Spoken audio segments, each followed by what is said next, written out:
Hello दोस्तों, कैसे हैं आप सब। उम्मीद करता हूँ कि आप सभी अच्छे होंगे और अपने एग्ज़ाम्स की प्रिपरेशन अच्छे से कर रहे होंगे। जैसा कि आपने पिछली वीडियो में देखा, हम सेक्शन बी को कंप्लीट कर चुके हैं। तो आज हम करेंगे सेक्शन सी। तो सेक्शन सी का क्वेश्चन नंबर 26 क्या आपके पास।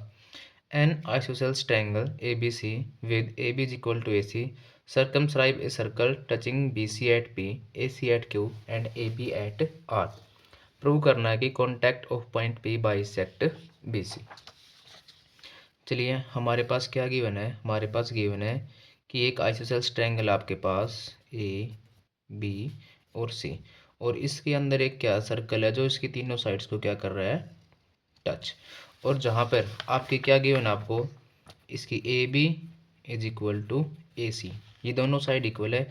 बी सी पे ये सर्कल टच करा आपका पी पॉइंट पर, और ए सी को जो आप टच करा वो आपका क्यू पॉइंट पर, और जो ए बी पर टच करा वो आपका पॉइंट आर पर। तो हमें शो क्या करना है, हमें शो करना है कि शो दैट जो पी पॉइंट है इसको बाइसेक्ट करेगा, यानी कि हमें शो करना आपका B P is equal to P C.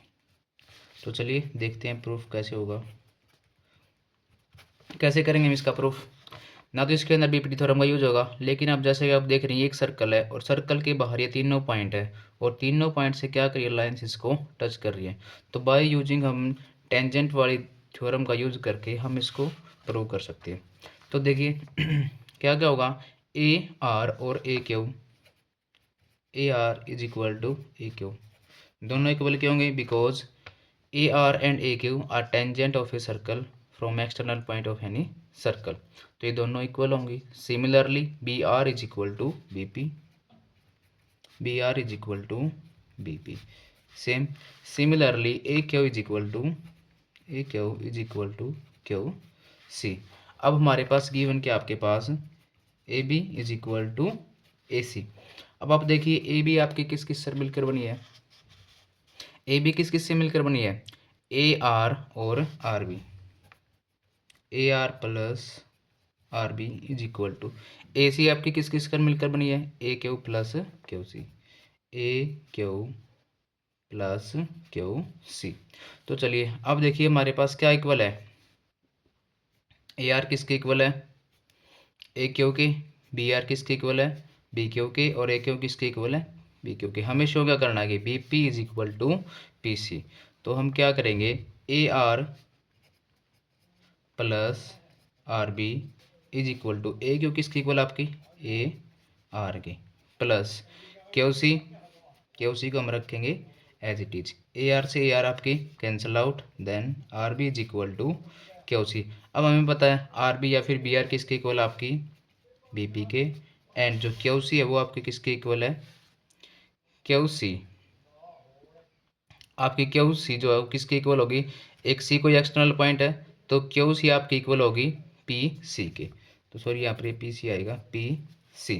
तो क्यू सी किसके इक्वल आ गई आपकी, पी सी के, और यही हमें प्रूव करना था, हैंस प्रूव्ड। चलिए नेक्स्ट क्वेश्चन की ओर बढ़ते हैं। और मैं क्वेश्चन गिवन आपको क्या, कि from A point P which is at distance of 13 centimeter from the center of a circle of radius 5 centimeter। वो क्या कह रहा है, आपका एक सर्कल है जिसकी रेडियस आपको गिवन है 5 सेंटीमीटर, ठीक है। उसके बाद क्या कह रहा है वो, कि पी एक point distance of 30 centimetre from the centre, कि सर्कल के जो सेंटर से बाहर एक पी पॉइंट है, वहाँ से वहाँ तक की डिस्टेंस ये कितनी है आपके पास, 13 सेंटीमीटर। और क्या गिवन आपको, जो आपके टेंजेंट के पेयर है पी क्यू है और पी आर है। तो ये मान लिया हमने, एक हो गया आपका पेयर पी क्यू, और जो एक पेयर हो गया आपका, ये हो गया आपका P Q. Next, then find the area of the quadrilateral P Q O R, P Q O are.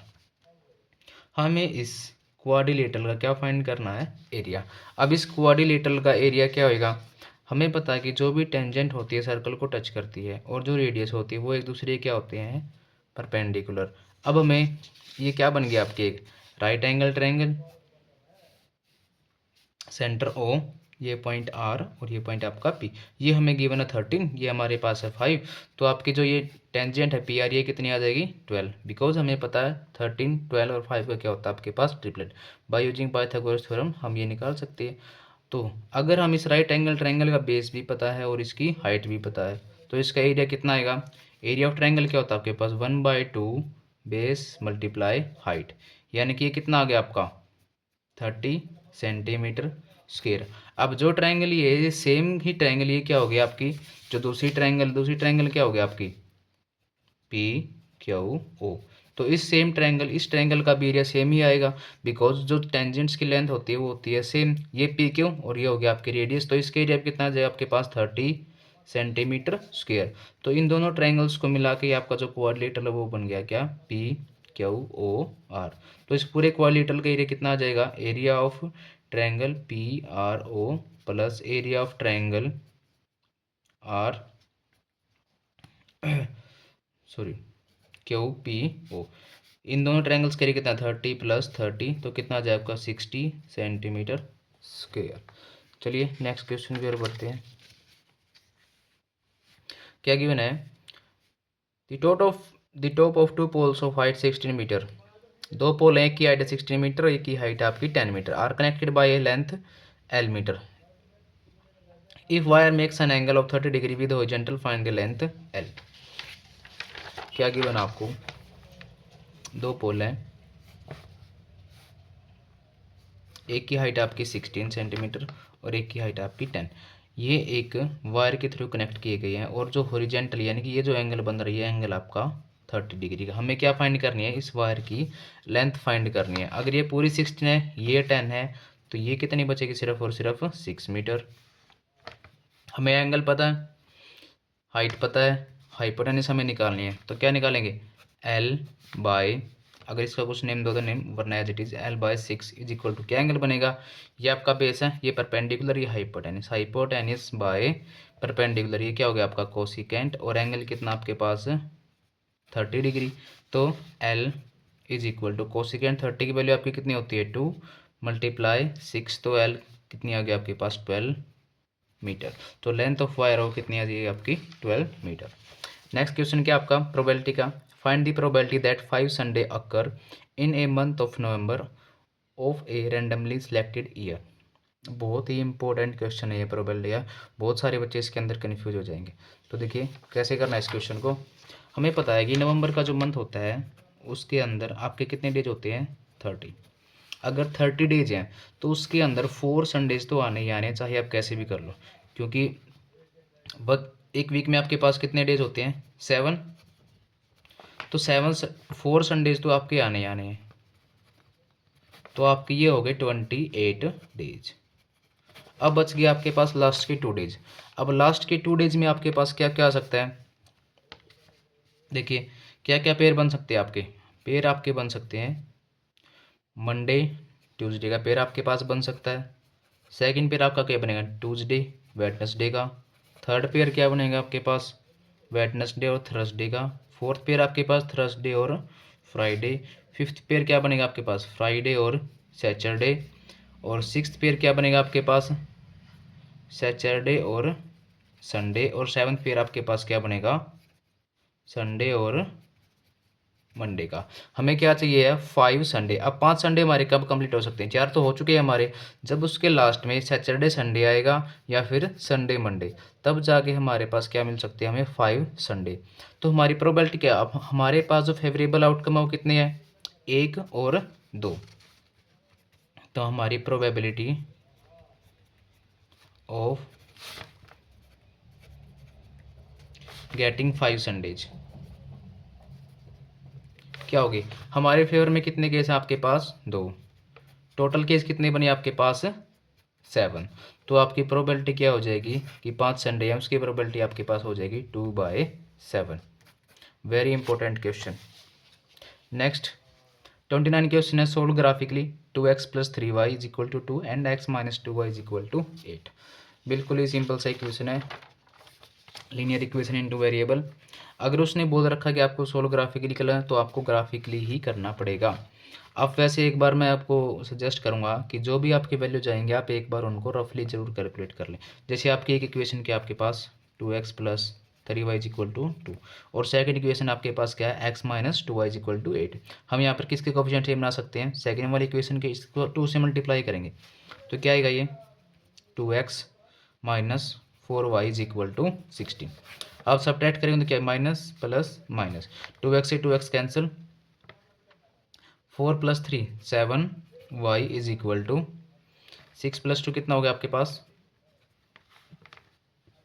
Sorry less होगा 16 माइनस का और प्लस का 2 आपके पास ये हो गया माइनस का 14। तो y की वैल्यू कितनी आ गई आपके पास -2, और x की वैल्यू आपके पास क्या आएगी, y की वैल्यू -2 आप किसी एक इक्वेशन में पुट करोगे तो मान लिया हम पुट कर देंगे सेकंड वाली के अंदर, तो x minus 2 into 2 is equal to 8, तो x plus 4 is equal to 8, तो x is equal to 8 minus 4 4, x की वैल्यू आपके पास क्या आ गई।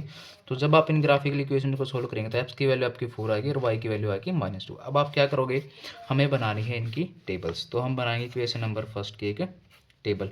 अब आपको रफली आपने कैलकुलेट कर लिया कि x यहाँ पे जो आपकी जो लाइन होगी वो आप कहाँ पर इंटरसेक्ट करेंगे, आपकी y -2 और x 4। तो फर्स्ट इक्वेशन आपकी क्या बनेगी, देखो अगर हम पुट कर लें किसकी जगह पे, y की जगह पर अगर आप 0 पुट करोगे तो x की वैल्यू कितनी आई आपकी, 0 पुट किया, 2x इज इक्वल टू 2, तो x की वैल्यू आपके पास कितनी आ गई 1। नेक्स्ट अगर आप क्या पुट करोगे, वो अगर आप x की जगह पर आप 0 पुट करोगे, ये लो x की जगह पर मैंने 0 पुट करा तो 3y इज इक्वल टू 2, तो y की वैल्यू आ जाएगी आपकी 2/3। ठीक है, ये आपके पास एक टेबल बन गई। अब हम बनाते हैं टेबल सेकंड इक्वेशन की, x और y। इसमें क्या, अगर आप y की जगह अगर 0 पुट करोगे तो x की वैल्यू कितनी आ जाएगी, वेरी सिंपली 8, और अगर आप x की जगह पे अगर 0 पुट करोगे तो -2y is equal to 8, y की वैल्यू आ जाएगी आपके पास -4। तो आपके ये जो पॉइंट्स आ गए हैं, आप बस आपको इनको ग्राफ पे प्लॉट करना है, और ग्राफ पे प्लॉट करते ही इंटरसेक्शन पॉइंट हमने ऑलरेडी निकाल चुके हैं कि ये अप्रोक्सीमेट आपका कहाँ पर कट करेगा, तो आपका जहाँ पर कट करें वो आपका ग्राफ हो जाएगा, और वही आपके हो जाएंगे क्या सॉल्यूशंस। चलिए नेक्स्ट क्वेश्चन की ओर बढ़ते हैं। क्वेश्चन नंबर 30 क्या कह रहा है कि ए solid is in the shape of cone mounted on A hemisphere. आपका एक सॉलिड आपकी एक शेप है, कैसी है, एक हेमिस्फीयर है, और उसके ऊपर एक क्या माउंटेड आपके पास एक कोन, इस तरीके की आपके पास क्या एक शेप है, सेम बेस है सेम रेडियस है, यानी कि उनकी सेम बेस है तो उनकी रेडियस क्या होगा आपके पास same. If the curved surface areas of hemispherical part, जो हेमिस्फेरिकल पार्ट उसका कर्व्ड सरफेस एरिया क्या होता है आपका, CSA ऑफ हेमिस्फीयर क्या होता है आपका 2πr²। Next and the conical part are equal, conical part CSA of cone क्या होता है आपके पास πr/l। Then find the ratio of radius and the height of conical part. तो हमें क्या फाइंड करना है, रेशियो फाइंड करनी है रेडियस की और हाइट की ऑफ द कोनिकल पार्ट। तो हमारे पास क्या गिवन है